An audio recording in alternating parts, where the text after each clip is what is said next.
buena pregunta, ¿qué me impulsa a escribir, ¿no? Que pareciera que es una pregunta como quizás básica, como un deseo de saber primario, que a mí también siempre me apareció como me dio mucha intriga cuando era estudiante acá en Argentina, de la UBA, o de lo que fue, la Escuela de Arte Dramático, lo que fuese, incluso antes de ser estudiante, siempre me gustaba ir a ver a los escritores, a Bellas Artes, a los ciclos de conferencias, a los lugares, y preguntar, pero esta persona, ¿cuándo dijo en su vida, bueno, voy a vivir la vida escribiendo, voy a invertir el orden de las cosas, de lo que es una vida, no hay vidas normales, no existe tal cosa, pero no sé, voy a no ser otra cosa y ser escritor o escritora es. Así que es una buena pregunta.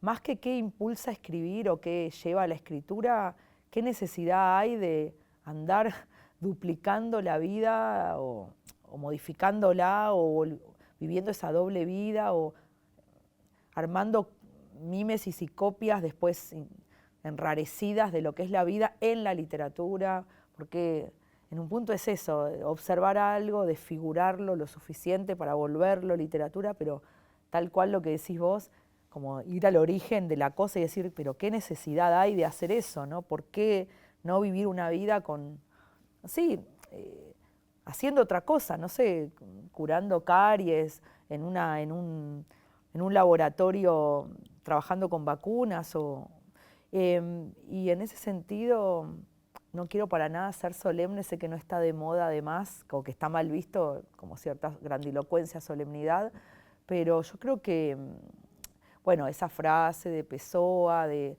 la escritura o la literatura prueba que la vida no es suficiente o que no alcanza o no es suficiente, y entonces por ende el movimiento de escribir o de ir hacia el arte, hay algo de eso que es verdad, porque yo muchos años viví sin escribir.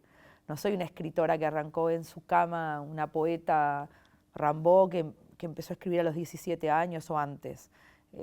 Fui lectora y una persona, comillas, normal, infeliz pero normal, hasta los, no cuento las prenovelas y las preobras, hasta los 32, 33 que escribí Mátate Amor. Había estudiado, había hecho obras de teatro que estuvieron en el Centro Cultural Rojas y en otros ámbitos, había hecho muchas carreras, había intentado escribir guiones de cine, pero en su momento creí que los hacía de verdad, pero después cuando vi lo que era escribir una novela, pienso que los hacía entre comillas de mentira, y entonces para contestar a tu pregunta diría que lo que me impulsó a escribir la primera novela fue algo del orden de estar incómoda en la vida así como estaba, de estar no a gusto, insatisfecha con lo que la vida me ofrecía sin escritura, ¿no? Sin escribir. Yo creí que estaba destinada, comillas, no sé si destinada es la palabra, pero al cine. Pensé que iba a hacer películas con mi estilo y que iba a poder. Siempre me dio mucha envidia que uno puede decir, no, eso es re freudiano, o eso es re sartriano, o eso es re borgiano, o tantos, ¿no? Hay apellidos que son más difíciles de eso, es re bovariano. Siempre dije, bueno, qué lindo que es llegar a que digan algún día y merecerlo, ¿no?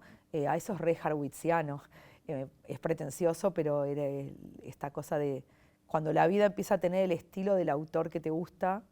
Pero bueno, entonces, ¿por qué escribir y no filmar? Intenté hacer las otras cosas y obvio fracasé, no porque el público no le haya gustado lo que hice o porque no haya conseguido financiamiento, sino porque yo misma me daba cuenta que no sé qué tiene que tener una obra para que sea una obra, pero algo tiene que tener, como cuando uno dice esa pregunta medio trucha, cuando te dicen, ¿y qué tiene que tener un hombre o una mujer para que te gusten? Y uno siempre ahí, bueno, tiene que tener humor, tiene que ser inteligente, que es todo falso porque no sabes que tiene que tener alguien para que te guste y tal vez no tiene humor ni inteligencia y te encanta. Entonces yo digo, ¿qué tiene que tener una obra para que a uno le parezca que es una obra y no una copia, o un chiste o algo entre amigos para ganar plata? Y yo lo que había hecho antes no llegaba para mí a ser algo que estuviese vivo. Hice documentales, que eso siempre me gustó y que digo que para mí escribir novelas es como ser una documentalista. Hice obras de teatro y algún director conocido cuando la vio dijo, hay gente que no debería ser puestas de teatro, si son tan malas debería estar preso, algo así. Y yo dije, uy, qué fracaso, y tenía razón. Y no, lo único que me salió fue escribir novelas. Pero si hubiese sido por mí, me hubiera metido en medio de un bosque a hacer documentales de insectos, no es que me salió eso, ¿no? Bueno, escribir fuera de Argentina es lo único que yo sé, ¿no? Como cuando te preguntan no sé, qué es ser mujer y es lo único que conozco, si no puedo opinar de lo que es porque es lo único que conozco y no tengo contraste para ver qué hubiese sido tener otra cosa. Escribir fuera de Argentina es la única forma de escribir que yo conozco por ahora. Eh, pero es falso también, porque siempre digo eso, ahora que pienso, siempre digo que yo en Argentina hablo de la escritura o de la literatura o digamos, de la literatura, del arte, hablo una clase, una charla, un encuentro, un taller, librerías, presentaciones, y en Francia, que tampoco es Francia, en el lugar donde vivo, escribo, ¿no? Como en un lugar pasas al acto y en el otro todas las notas al pie y la glosa de ese acto, pero es falso en un punto, porque, o sea, es verdadero y es falso a la vez, porque yo Mátate Amor, que fue la única, pero bueno, es la excepción, si bien la escribí toda en el campo francés, en un momento, hace muchos años, yo fui a la costa argentina, creo que era un bosquecito cerca, eh, Costa Azul, cerca del Mar de las Pampas, no recuerdo, pero por ahí algún pueblito, y me faltaba todo el final de Mátate Amor. Yo me levantaba, me ponía el despertador, no sé cómo lo hice, era más joven, a las 4 de la mañana, porque había un bebé, entonces cuando una vez que se despertaba era imposible escribir, y de 4 a 7 de la mañana, todo el mundo dormido, el cielo todavía entre oscuro y claro, escribí todo el final de Mátate Amor. Obvio que como que yo reproduje el ambiente de francés, ¿no? O sea, no había búhos, no había ciervos, pero había esa cosa de olor a pino, olor a tierra y de silencio en la casa. Entonces yo me sentía que estaba en Francia, pero estaba en la costa argentina. O sea que en realidad uno puede escribir donde sea si se inventa el paisaje, ¿no? Hay escritores que por ahí están en un lugar oculto en el Himalaya o en Bolivia o en el pueblo donde nacieron, pero en la novela está en Rusia, ¿no? Método no, pero siempre lo digo, diría en mi caso, por el tipo de escritura, cada obra acomoda eso, se acomoda de a dos. La obra se acomoda con el que la escribe acomoda. Es algo que realmente se arma de a dos, es dialéctico, y supongo que no es lo mismo escribir un libreto, un cuento, un ensayo. Por ejemplo, la no ficción requiere de otras vueltas, de otro acomodo, pero una vez que entro en una novela, incluso la prenovela, digo, el pasar el acopio de material y las notas a pasarlo, una vez que entro en zona de novela, entré, como cuando entras en zona de turbulencias, y, y en general hasta que no termina la novela no salgo de ahí. Como el traje espacial, entras, no salgo. Entonces no es que haya método, pero yo desde la mañana hasta la noche, en continuo, como esos bares que no cierran nunca, siempre estoy escribiendo. Estoy escribiendo siempre, aunque me ponga a hacer la cena o a cerrar los postigos, estoy escribiendo. Aunque me vaya a bañar, estoy escribiendo. Pero te quiero decir, estás en estado de novela, como en estado de alerta, hasta que termina. Y cuando termina, termina. Ese sería mi método, digamos. Me doy cuenta, en general mis novelas, por ahora, ¿no? Todo puede cambiar, pero bueno, por ahora adquieren esa forma, son novelas breves, no sé qué es la brevedad, pero no son los libros que se venden en Francia o en Inglaterra que están tan fascinados por la longitud, las novelas grandes, no sé si decimonónicas, pero de 600, 700 páginas. Yo creo que me moriría de un infarto o tendría una ACV antes de poder escribir una novela de 700 páginas, porque las mías tienen un ritmo, ¿no? Una prosa tan acelerada, una velocidad tan grande en el imaginario, está como puesto en FF el imaginario, que si yo aplicase esa velocidad a una novela de 800 páginas, no sé cuántos días tengo que no dormir y creo que estaría cansada, ¿no? Exhausta. Entonces me doy cuenta cuando termina la novela porque yo la llevo a un punto tan álgido en la construcción, en la lengua, la empiezo a enrarecer y subo el tono, que ayer estuve en la ópera y era eso, ¿no? y vos el clímax lo ves venir. O sea, se me ocurren 100 metáforas, pero bueno, es un poco obvio. El clímax vos lo ves venir. Y entonces cuando lo llevo al punto máximo terminó. Y me doy cuenta, porque ya después no puedo seguir escribiendo. Es como, listo. Me interesa muchísimo la maternidad. Me parece que es en todo el mundo, pero en las mujeres en particular, la relación con un hijo, quiero decir, es un antes y un después en lo que se puede alterar cerebralmente, mentalmente. Recién hablaba con una directora de cine, Isabel Coaiset, hablábamos de eso en un podcast para Movie, que yo le decía, antes las escritoras eran más escandalosas con su maternidad, ahora quizás también, pero no se dice tanto. Françoise Sagan dejaba a su hijo ahí en una hamaca paraguaya, ponele, y se ponía a escribir, y si el chico estaba muerto de inanición, le faltaba oxígeno o estaba deshidratado, Brigitte Bardot dijo, que es famoso, célebre, hubiera preferido parir un perro en vez de parir un hijo. No creo que le haya hecho muy bien psicológicamente al hijo que la madre hubiera preferido, que llama a los animales, parir un perro, no sé, un dogo. Y muchas escritoras célebres en la época o han decidido no ser madres, que era bastante rebelde para la época, o han sido con sus hijos, han sido muy escandalosas en su modo, ¿no? Muchos hijos después se suicidaban, eran autistas. Bueno, no hace falta suicidarse y ser autista, igual los hay que no son hijos de escritoras, ¿no? Pero me interesa mucho explorar y ver y meterme, investigar lo que pasa en la cabeza de las mujeres cuando tienen un hijo, en algunas, ¿no? Todo lo que revela a las zonas de locura en las que las llevan, cómo las determina, sea que los abandonan, los matan, los ahogan o los aman, todos esos claros oscuros, y entonces, obvio que en mis novelas hay mucho de eso, ¿no? De esos claros oscuros. Porque antes decía, creo que lo dije, que a mí me gusta mucho el género documental, making of, documental, notas al pie, correspondencias, diarios de guerra, como me gusta el cine, pero me gusta mucho el detrás de bambalinas, el making of, ¿no? Entonces yo digo, bueno, me gusta mucho pensarme que soy una documentalista o que estoy haciendo un making of cuando escribo novelas.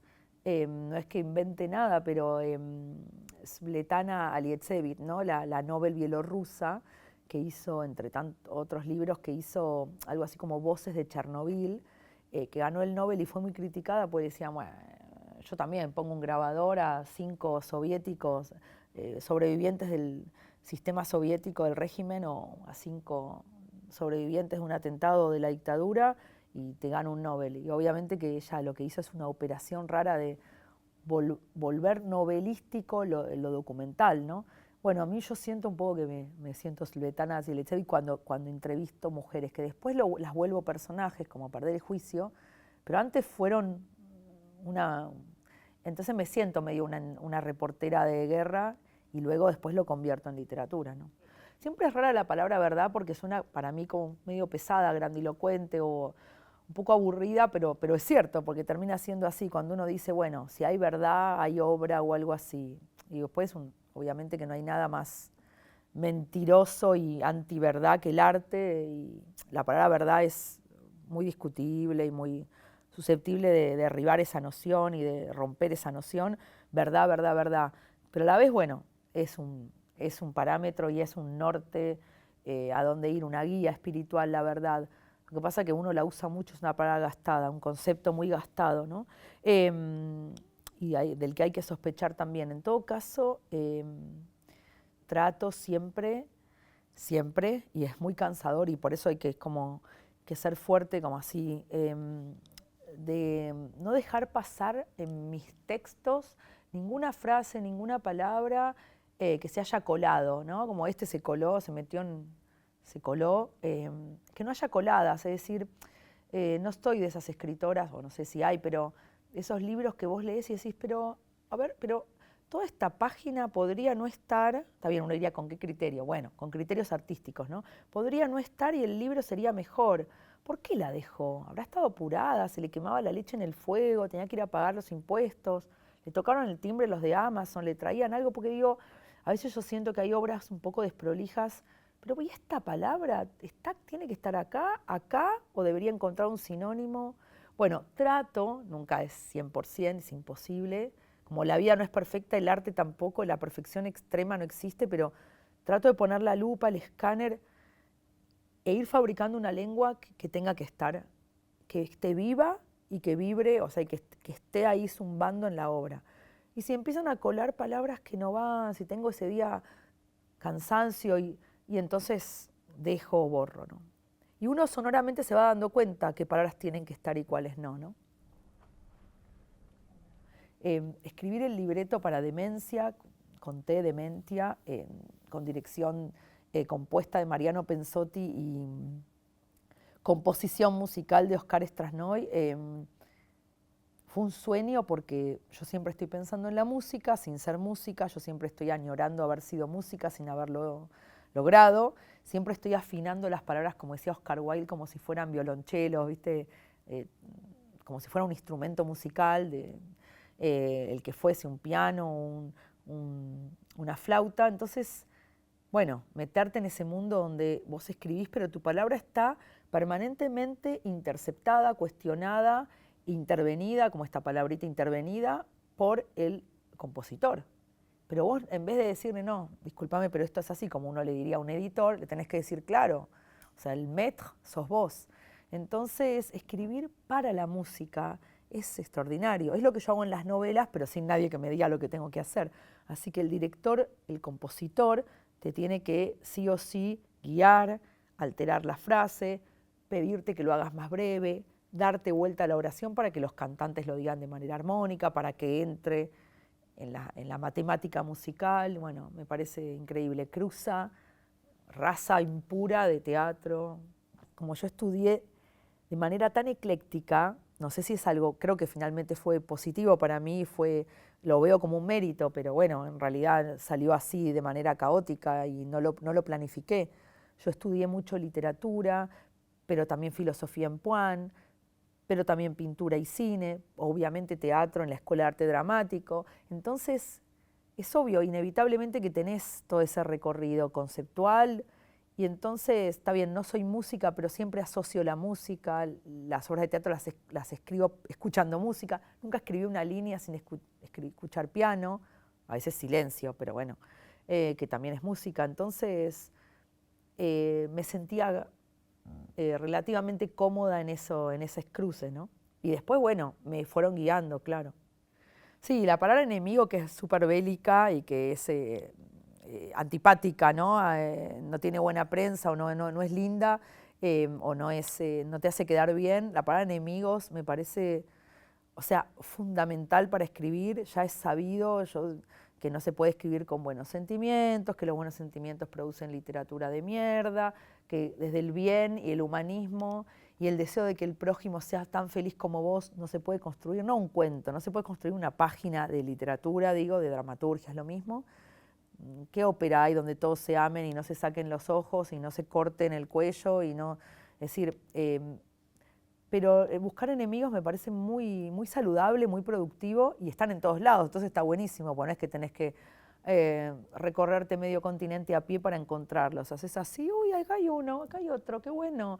Y la época se presta un montón, y lo digo con sonrisa irónica porque también esa es la fealdad y el peligro de la época, la fatalidad de la época, pero la época, como otras épocas fue también con los duelos y otro tipo de enfrentamientos, la época se presta mucho para el odio y para los enemigos, ¿no? Estamos en la cultura, algún día se estudiará bien cuando la pasemos, en la cultura del regodeo y del hate, y del morbo al hate.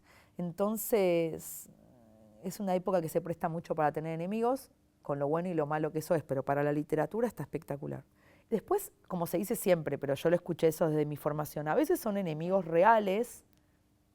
El señor este que vive en el tercero B, en la calle tal, o el periodista tal, o el dramaturgo tal, y a veces, como pasa con los personajes en la ficción, no es que hay un enemigo, es que también lo fabricás. Hay como una autoestimulación de fabricación de enemigos, insisto, para la obra, ¿no? Para la escritura, no digo para la vida. Para la vida para mí es angustiante odiar y tener enemigos. Pero toda esa angustia y y esa pena que siento en la vida tiene su estado de gracia y su revancha en el arte. Así que a veces son gente concreta y a veces son construcciones a partir de gente real, ¿no? El residuo de enemigos para próximos trabajos es buenísimo, porque siempre se trabaja con residuos, sobras, restos, ya lo sabemos, pero digo, notas al pie. Eso es un tema hermoso literario, ¿no? Que la profesora que soy me sale decir, no el ready-made, las vanguardias, pero cómo nosotros que tomamos apuntes compulsivamente, ¿qué hacemos con los apuntes que no entran, con los restos de páginas que escribimos y no van, con todo lo que pensamos y después, porque hay que saber cortar y sacrificar en una obra, no entró y quedó afuera? Si fuesen personajes, me imagino personajes parados así detrás del escenario y decir, nunca salgo a escena. Recién una directora, Isabel Coaset, me decía, ¿y yo qué hago con los guiones que finalmente no se filmaron, pero que los escribí y existen? O sea, en tu cabeza existen. Bueno, los personajes lo mismo, están esperando. Eso sería una linda obra de teatro, ¿no? Personajes que existen, no sé, un cobrador de impuestos, no sé, una mujer bailarina, y que están ahí, que existen, pero que no entran en ninguna obra. Y sí, los restos que no entran en una obra, como que rebalsan de la obra, por ahí a veces sirven para otra. O no, pero a veces sí. Teatro y cine, Mátate Amor, pero primero teatro porque va en orden cronológico para ser ordenadas. Se iba a estrenar con otra directora que no es Marilú Marini, con otra actriz que no era Erika Rivas. Siempre las obras tienen siempre una historia pasada desconocida, o a veces esos fracasos con suerte, ¿no? Típico que decís, iba a ser tal obra, no se hizo y qué suerte porque, ¿no? Las desgracias con suertes de la vida. Se iba a hacer con otra directora y otra actriz, y en el momento donde se iba a estrenar, la actriz se puso muy mal, se compenetró demasiado con el personaje y se puso a sufrir, por no decirte que se volvió loca, y entonces no se estrenó. Yo me deprimí mucho porque era mi primera obra y porque me fascina el teatro, o sea, siento devoción por el teatro novelesco y la novela teatral, y entonces me puse mal y Erika Rivas había leído Mátate Amor, una primera versión autopublicada en Paradiso, año 2012, 2013, 2014, y nos escribimos por Facebook, digo Facebook porque fue antes de que existiera el Instagram, me parece, y entonces, hola Erika, soy Ariana Harwitz, me parece que vos leíste mi novela, sería un gran gusto para mí, un placer verte algún día, tomar una copa, y bueno, Erika la está haciendo desde 2018, ¿no? Hace 7 años, con Marilú Marini, y participé en la adaptación, he hecho hice un primer recorte, y luego Marilú y Erika esculpieron el texto, así que fue compartido. Me pasaban videitos de los ensayos. Siempre ensayar una obra no es ensayar una obra. Por ejemplo, ellas se pasaban mirando una mosca, un moscardón, una mosca, una abeja, creo que una abeja, que se cayó en un vaso, por ahí el vaso tenía miel, y la abeja daba vueltas en ese vaso. Y Erika estuvo todo un medio ensayo mirando una abeja dentro de un vaso. Así que yo vi la obra crecer entera. Y es una obra viva, porque Erika la sigue modificando, ¿no? La sigue grabando y grabando como obsesivamente. Erika sigue con la antorcha de Mátate Amor, produciéndola ella misma, poniéndosela al hombro, realmente como un saco al hombro, y a la vez, como yo soy amiga y voy a ver la obra cuando estoy en Argentina, también la he visto en España, en Alemania, en Uruguay, y como hablamos permanentemente y nos pasamos óperas y canciones y cuadros, no podría decir que de algún modo no sigo participando de los cambios biológicos de la obra. El otro día fui a Santos Dumont, a Santos 4040, el teatro, a verla, hace poquito, días, que ahora estuvo en Rosario, y la vi y hablamos como dos locas apasionadas de la gestualidad, de las capas de sentido de la obra. Hay una obra que es el texto, pero hay una obra en la catacumba bien abajo que es toda la dramaturgia corporal y de danza. Tiene mucho de danza, Butó, porque ella trabajó con bailarinas, entonces hicieron toda una arquitectura de la danza en el cuerpo. Así que sí, sigo participando de esa obra, ¿no?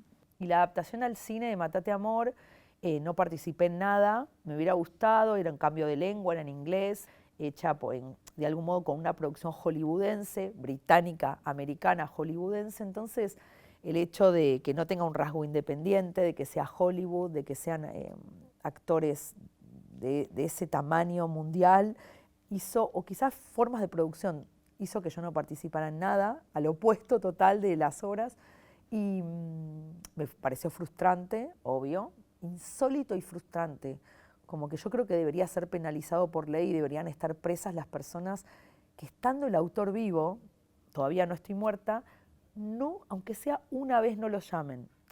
Es legal, sí, están presos, no. Para mí deberían estar presos, porque, es decir, si el autor no es interesante y no te aporta nada, y es más, es menos interesante que la obra que suele pasar, listo. Pero mirá si ocurre el milagro de que el autor te ilumine como un relámpago alguna zona que vos no conocías y te aporta. Perderse eso me parece desperdiciar algo que puede ser extraordinario, sobre todo a mí que me gusta tanto pensar en la obra y en los pases a la adaptación, a la traducción, a los cambios de registro y género.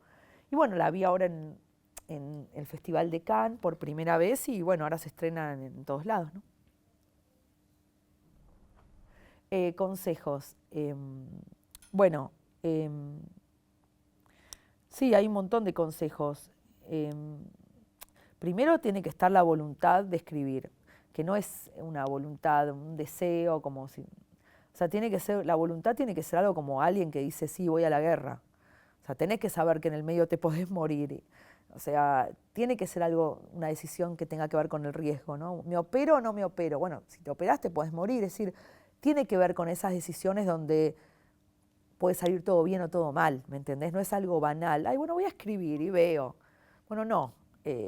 Decidir escribir es un compromiso y es un acto de voluntad que si escribís de verdad implica, está toda tu vida implicada ahí, tu deseo, tu exposición, tiene que ver con eso de los griegos, de conócete a ti mismo, o sea, es como el que va al psicoanalista de verdad, no el que va a paga para sacarse la culpa neurótica pequeño burguesa, sino el que dice, yo no lo hago, pero el que dice voy y me voy a conocer y en la introspección. Tiene que ver con la introspección, escribir, entonces así como alguien no se pone a meditar de manera frívola y superficial, escribir tiene que ver con un trabajo de introspección, con un trabajo de voluntad grande de poder ver todas las cosas distintas. Te podés sentir desestabilizado psicológicamente. Es un gran trabajo de voluntad y mi consejo sería eso, no se pongan a escribir si no compromete todo eso, ¿no?